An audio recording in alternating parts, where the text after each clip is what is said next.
falenderoj shumë organizatorëve, falenderoj që dëgjoni historinë personale të gazetarëve dhe falenderoj edhe menaxherët që diskutojnë. Faleminderit. Siç e keni vënë re, titulli i këtij aktiviteti quhet Zërat e medias. Nuk quhet Zërat e grave në media. Por ju nuk e dini që 70% e profesionistëve në media sot janë gra dhe vajza. Kështu që nuk ka kuptim që kur flasim për media të mos mendojmë gra dhe vajza, sepse ato janë media. Jetojmë në një kohë paradoksesh kur hapësirat e lirisë për të gjithë ne po ngushtohen. Me ardhmën e teknologjisë, duke sikur gjëja do bëhet më e lirë, në fakt po bëhet më keq. Raportet për lirinë e medias tregojnë rënje nga viti në vit. Gazetaria ka qenë gjithmonë një terren i vështirë për gratë, por ajo që duam të parandalojmë është që mos bëhet një terren i pamundur për ta. Dhe ndërsa përpiqemi të mbajmë dyert hapur për të tjerët, po ngushtohemi për vete. Gjëra që ja themi çdo ditë njëra tjetrës, apo edhe vetes para pasqyrës apo në fund të muajit, nuk duhet të mbeten më kështu. Ne nuk kemi për ta mbajtur më vetëm barën e këtyre sakrificave, publiku duhet ta di. Dhe duhet të shohë në sy njerëzit që u mbajnë mikrofonin në ditët e tyre më të vështira, pa e ditur që edhe ata janë qytetarë të zakonshëm të këtij vendi dhe kur dalin në punë, lëm pas një halle si çdo qytetar tjetër. Për të kuptuar se ne nuk jemi dash të ndryshëm nëse jemi të vërtetë.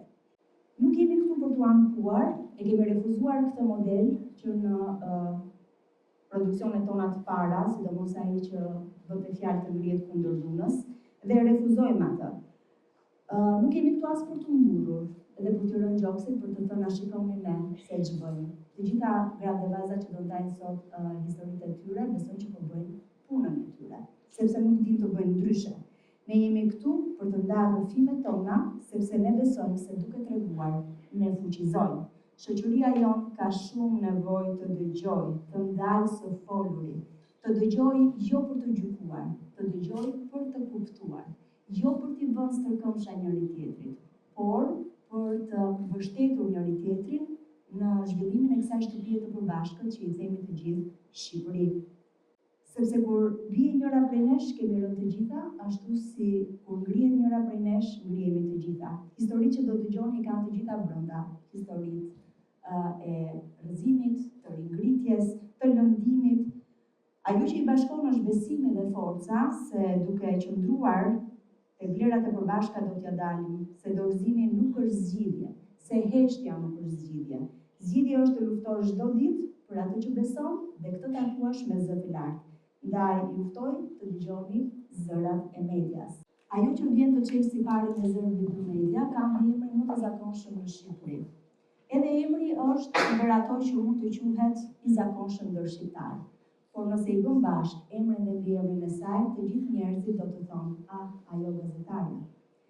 Sepse ajo ka kohë që është kthyer në personifikimin e profesionit të gazetarisë. Dhe ta mendosh që te gazetaria e çoi një konkurs poezie, sepse nisi një emision radiofonik ku përpiqej të ndërthurte artin me temat sociale, ndërsa te gazetaria e kronikës e çoi jeta dhe ngjarjet që e prekën atë në mënyrë personale dhe profesionale. Ka 20 vjet që raporton nga terreni për gjykata, drejtësinë dhe krimin. Është pedagoge në Universitetin e Tiranës, është drejtuese e qendrës FOL, dhe ajo është Anila Hoxha.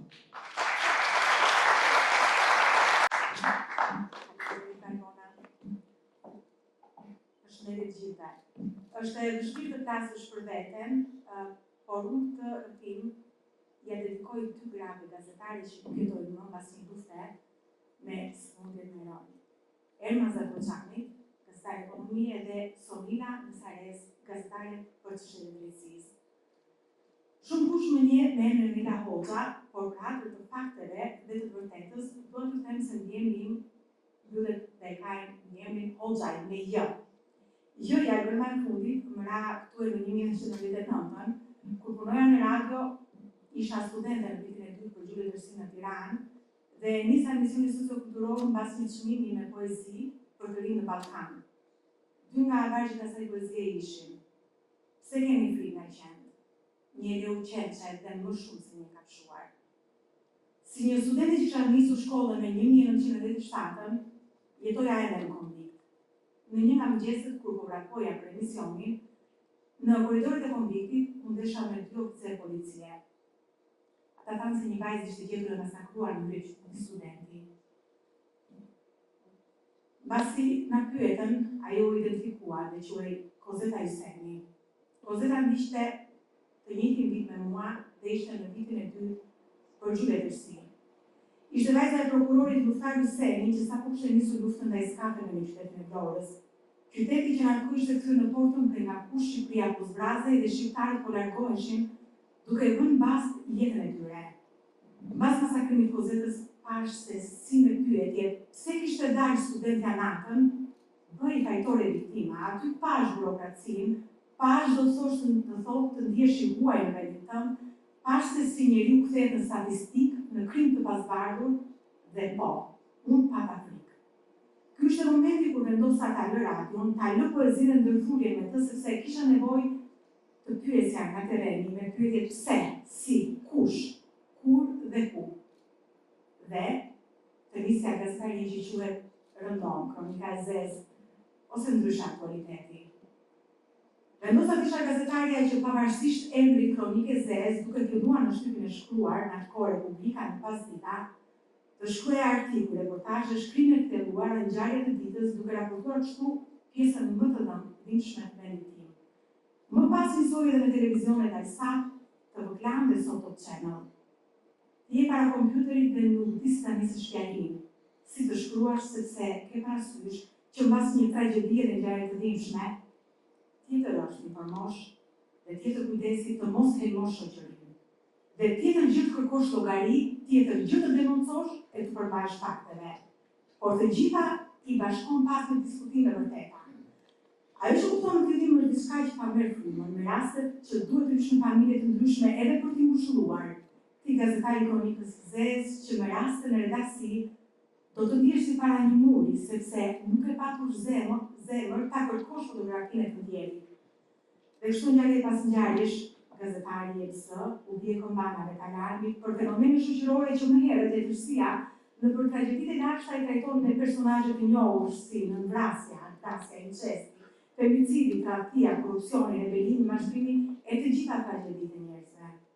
Gjatë këtyre viteve kam parë pjesën më të timshme të vendit tim, me tragjedi që nuk gjen fjalë të raportosh. Kam takuar burra që kanë ndarë gra e që i raportonin se ishin në vrasje, siç ndodhi me Fitnet e Doçin, investiguar për meje në 2007, kam takuar gra që kanë ndarë burrin në dhunë e sipër dhe që më kanë kërkuar ndihmë nga burgu për fëmijë të harruar nga shteti, siç ishte ai Shepojana. Kam takuar krerë të bandave më të rrezikshme të 97-s, që kur dilin para gjykatës silleshin ende si të fortë.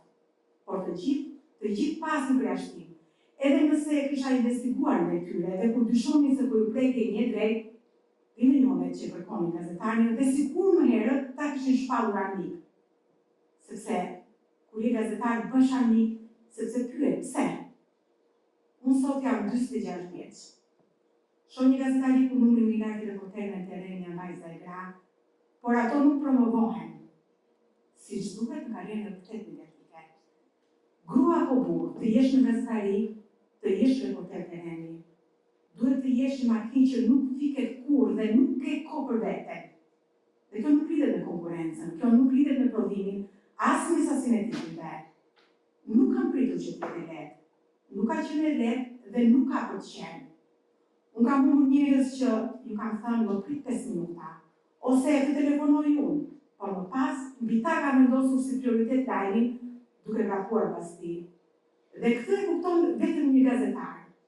Familja ime është mësuar me mua në tavolinë, por ndërkohë s'jam aty sepse merrem me lajme.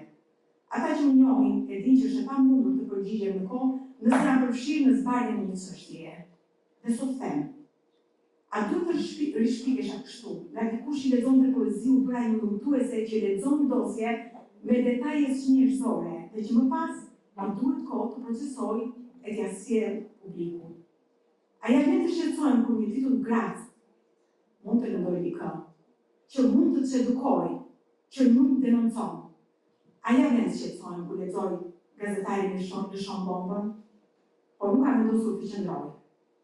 Nuk e kisha parashikuar në fillimet e mia që do trajnohesha për gazetare lufte, si në kohën e luftës në Afganistan. Nuk e kisha parashikuar, as do raportoja nga Ukraina në kohë lufte. Por besaria është nga ime dhe jam e shqetësuar që këtë tim e ka një gazetar që a kishin kushtuar jetën gjithashtu. Shumë i më shmendi. Të tjerë për shembull lajmi i fundit, si Roma Meço, rezistuan dhe sot ja ku jemi. Prapë me një gazetar më pak si ajo. Për sjell shembuj të tjerë për të treguar se nuk është rreziku që e vetë gazetarin. Gazetarët nuk e braktisin profesionin për shkak të rrezikut të jetës, por nga mos respektimi, cënimi i dignitetit, kontratat e punës dhe të tëra këto bashkë vrasin por duken anë në gjatë.